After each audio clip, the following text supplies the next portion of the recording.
স্মার্টফোনটি launch হওয়ার অনেকদিন পরে রিভিউ নিয়ে চলে আসলাম। তো এতদিন পর রিভিউ নিয়ে চলে আসার একটা মাত্র উদ্দেশ্য, সেটা হচ্ছে টেকনো স্পার্ক 30C অত্যন্ত স্টাইলিশ একটি স্মার্টফোন।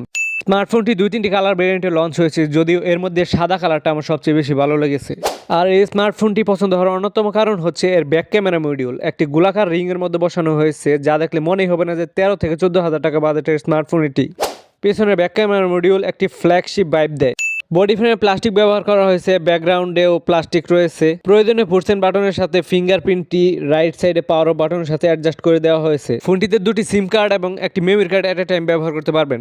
ফোনটির ডিসপ্লেতে রয়েছে 6.67 ইঞ্চের একটি IPS LCD প্যানেল, যাতে HD+ রেজলিউশন দেওয়া হয়েছে এবং 120 হার্জ রিফ্রেশিং রেট রয়েছে। যথেষ্ট বড়সড় ডিসপ্লে, পাঁচুল কাট আপ, আর ডিসপ্লে ভিউটা পুরো সিমেট্রিক্যাল টাইপের, সো ইমার্সিভ এক্সপিরিয়েন্স পাবেন এর ডিসপ্লে থেকে। ফোনটি দেখতে একটু বড়সড় মনে হয়, এক হাতে নিয়ে ব্যবহার করতে অনেকেরই হাত তো আনইজি লাগতে পারে, বাট এটা ইউজেবল। একটা বিষয় মানতে হয়, যারা কন্টেন্ট কনজিউমার আছেন তারা এর ডিসপ্লে থেকে একটা ভালো এক্সপিরিয়েন্স পাবেন, কেননা এর ডিসপ্লের সাইজটা অনেক বড় আর প্রশস্ত অনেক বেশি।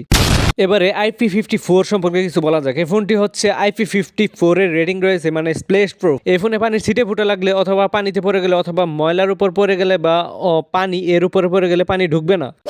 এছাড়া এই ফোনটি যথেষ্ট শক্তভুক্ত করার চেষ্টা করেছে।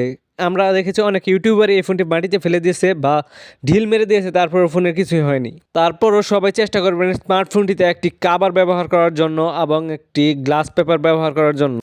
ব্যাকগ্রাউন্ডের ক্যামেরা মডিউলের প্রথম ক্যামেরা হচ্ছে 50 মেগাপিক্সেলের একটি ক্যামেরা, আর অক্সিলারি লেন্স রয়েছে। তো এই মেইন ক্যামেরাটা দ্বারা ভিডিও রেকর্ড করতে পারবেন সর্বোচ্চ 1080p 30fps। আর ফ্রন্টে রয়েছে 8 মেগাপিক্সেলের একটি সেলফি ক্যামেরা। ব্যাকগ্রাউন্ডে আর ফ্রন্টে যে সেন্সরগুলো ব্যবহার করা হয়েছে সেগুলো একটু ছোটোখাটো রয়েছে।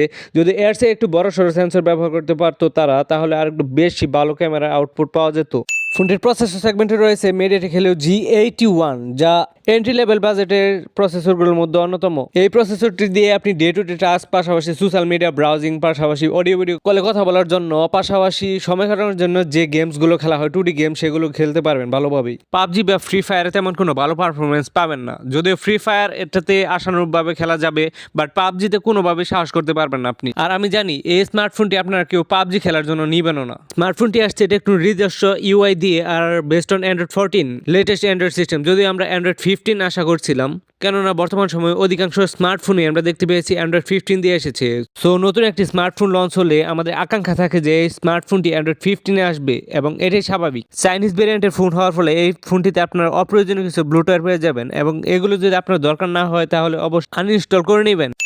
আর সবসময় চেষ্টা করবেন আপনার ফোনের স্টোরেজ অর্ধেক খালি রাখার জন্য, তাহলে আপনার ফোনটি যথেষ্ট ফাস্ট থাকবে। ফোনটিতে 5000 mAh এর ব্যাটারি এবং একটি 18 ওয়াটের চার্জার দেওয়া হয়েছে, যা বক্সেই থাকবে, আলাদা করে কিনতে হবে না। ইটস এ গুড কম্বো বলাই যায়। পরিশেষে একটা কথাই বলতে চাই, ফোনটিকে অনেক শক্তভুক্ত বলে প্রথমে প্রশংসা করেছি বলে আপনারা কেউ ফোনটিতে মাটিতে ফেলে দিবেন না। ভিডিওটি কেমন লাগলো অবশ্যই কমেন্ট বক্সে জানিয়ে দিতে ভুলবেন না। আর এরকমই ইন্টারেস্টিং ভিডিও পেতে নেক্সট ভিডিও পর্যন্ত আমার চ্যানেলের ভিডিওগুলো দেখতে থাকুন এবং চ্যানেলটি অবশ্যই সাবস্ক্রাইব করুন।